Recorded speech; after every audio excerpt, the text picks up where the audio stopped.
Hello everyone. तो कैसे आप सब? उम्मीद करता हूँ कि आप सब ठीक होंगे, आपके घर परिवार में सब ठीक होंगे। जैसे कि आपको पता है, आपका जूनियर असिस्टेंट का एग्ज़ाम 25 अगस्त होगा। इसकी डेट जेकेएसएसबी ने फाइनलाइज़ करके आपको बता दी है और उम्मीद करता हूँ कि आप सबकी तैयारी बहुत अच्छे से जा रही होगी। तो इन लास्ट 2 हफ्तों में आप अच्छे से अपने सिलेबस को रिवाइज़ करें, अपने कंसेप्ट्स को बिल्ड करें, अपने कंसेप्ट्स को रिवाइज़ करें और आप अच्छा स्कोर करें। इसकी मैं कामना करता हूँ, इसकी मैं दुआ करता हूँ। तो रही बात सिलेबस की, तो आप सब इससे परिचित हैं। जेकेएसएसबी का जूनियर असिस्टेंट के सिलेबस में आपके सिलेबस को 4 पार्ट्स में डिवाइड किया गया है, जिसमें आपकी इंग्लिश है, आपकी रीजनिंग एंड मैथ्स है। इसके अलावा आपका जीके का पोर्शन है with special reference to JK UT and computer portion. ठीक है, और ये सारे पोर्शन जो हैं आपके 20 मार्क्स के होंगे ईच। ठीक है, तो हम आपके लिए टॉप 100 कंप्यूटर के एमसीक्यूज़ की सीरीज़ आपके लिए लेकर आए हैं। ठीक है, ताकि आप एग्ज़ाम में इस पोर्शन में अच्छे से स्कोर करें। और ये कंप्यूटर का जो पोर्शन है, ये किसी भी कम्पिटिटिव एग्ज़ाम में बहुत ही ज़्यादा डिफाइनिंग पोर्शन कह सकते हैं हम। अगर आपने इस सेक्शन में स्कोर कर लिया तो कई हद तक आपके जो चांसेस हैं सिलेक्शन के, वो बढ़ जाएंगे। तो चलिए बिना किसी टाइम को वेस्ट किए हम आज टॉप 100 कंप्यूटर एमसीक्यूज़ की सीरीज हम जूनियर असिस्टेंट के लिए लेकर आए हैं, वो शुरू करते हैं। अगर आप चैनल पे नए हैं तो चैनल को like, share, subscribe and comment करना ना भूलें। ठीक है, ये चैनल हम सबका चैनल है, लेट्स लर्न टुगेदर। हम सब ने मिलकर इस चैनल को ग्रो करना है, बढ़ाना है। आप सब इस चैनल की फैमिली हैं, तो आप चैनल पर अगर नए हैं तो इस पर अपना प्यार ज़रूर बनाए रखें और अपने फ्रेंड्स के साथ, अपने कलीग्स के साथ जो भी जेकेएसएसबी एग्ज़ाम्स की तैयारी कर रहे हैं, उन्हें हमारे चैनल को आप शेयर कर सकते हैं, ताकि बहुत ज़्यादा से ज़्यादा बच्चों को हम जेकेएसएसबी एग्ज़ाम्स में सिलेक्शन दे सकें। तो चलिए शुरू करते हैं top 100 MCQs of computer for the upcoming junior assistant exam. तो पहला question, which of the following is are characteristics of computer?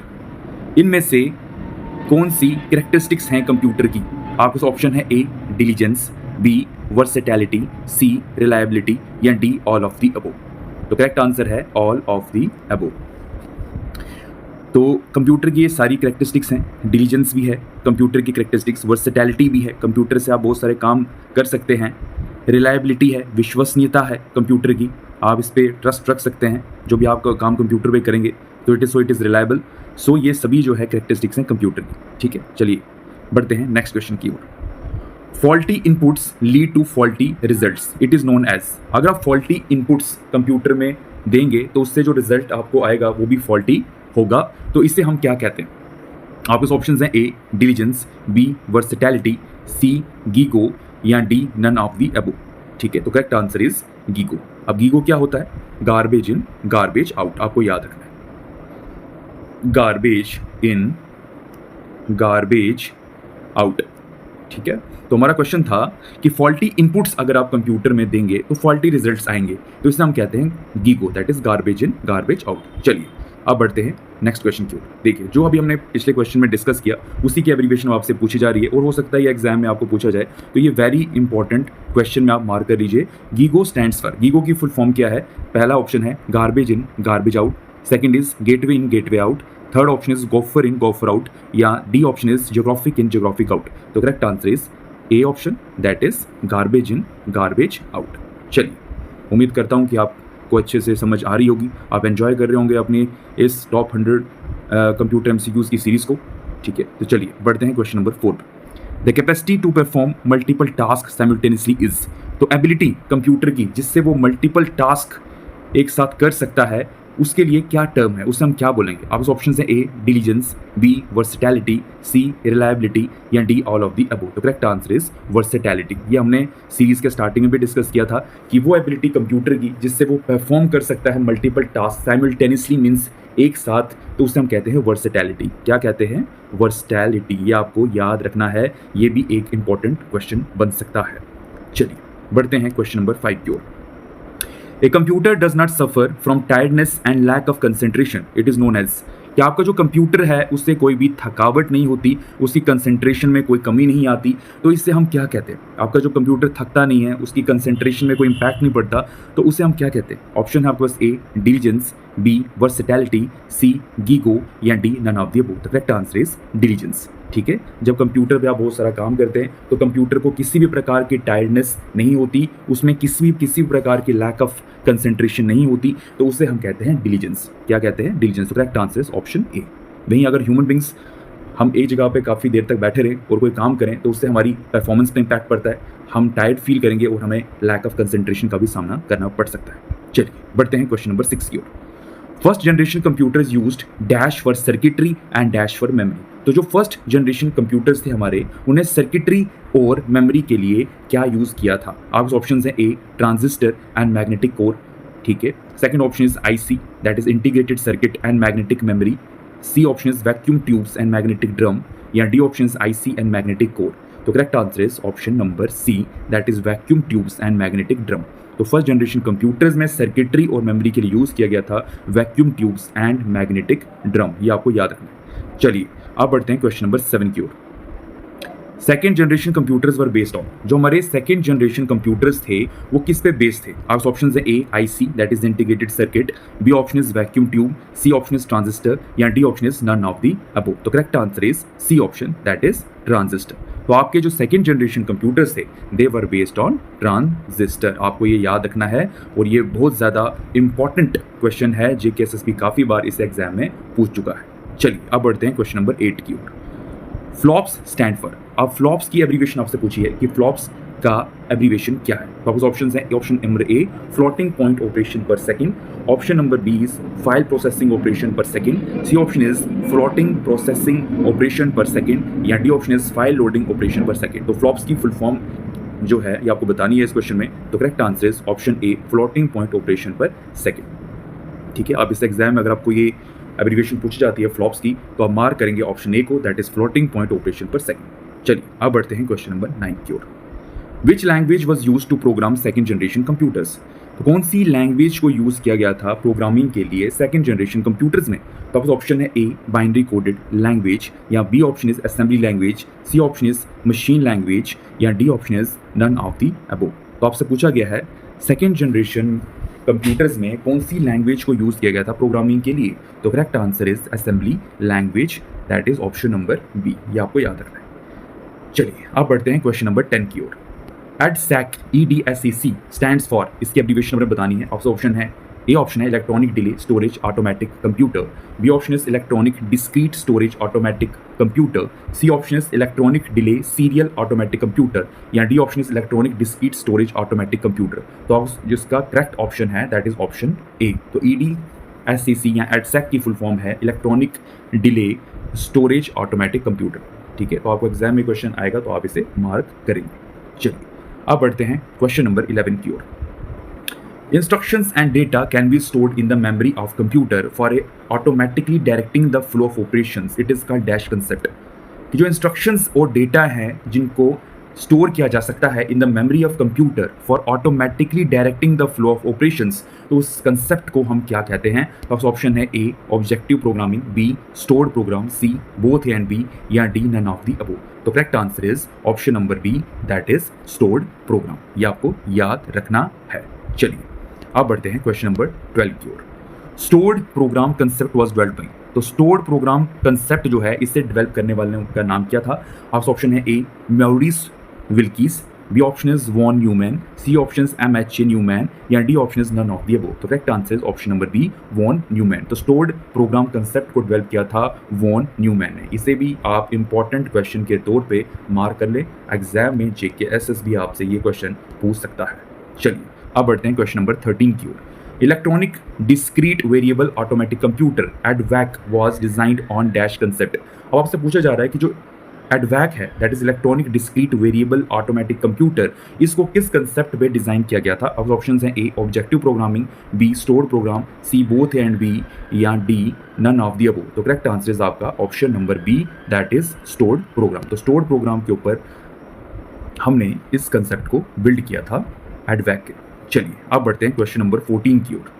Which of the following was a small experimental machine based on Neumann's stored program concept? तो कह रहा है कि इनमें से वो कौन सी एक स्मॉल एक्सपेरिमेंटल मशीन है जो बेस्ड है on Neumann's stored program concept? तो ऑप्शन है A analytical engine, B Pascaline, C Manchester Mark 1, या D none of the above. ठीक है। तो correct answer is option C, that is Manchester Mark 1। तो आपकी जो मैनचेस्टर मार्क 1 है, it was a small experimental machine based on human store program concept. ठीक है, उम्मीद करता हूँ कि आप इस सीरीज़ को एंजॉय कर रहे होंगे। अगर आप एंजॉय चैनल पे नए हैं तो चैनल को आप लाइक, शेयर, सब्सक्राइब और कमेंट करना ना भूलें। ठीक है, चलिए आप बढ़ते हैं क्वेश्चन नंबर 15 पर। Third generation computers were based on. ठीक है, ये ऐसे क्वेश्चन जो है एग्जाम में काफ़ी बार पूछे जाते हैं। फर्स्ट जनरेशन कंप्यूटर किस पे बेस्ड था, सेकंड जनरेशन कंप्यूटर किस पे बेस्ड था, थर्ड जनरेशन कंप्यूटर किस पे बेस्ड था, फोर्थ जनरेशन कंप्यूटर किस पे बेस्ड है। तो ये क्वेश्चंस आपको माइंड में क्लियर होने चाहिए कि first generation, second generation, third generation, fourth generation computers की क्या है, ठीक है, और वो किस पे बेस्ड थी।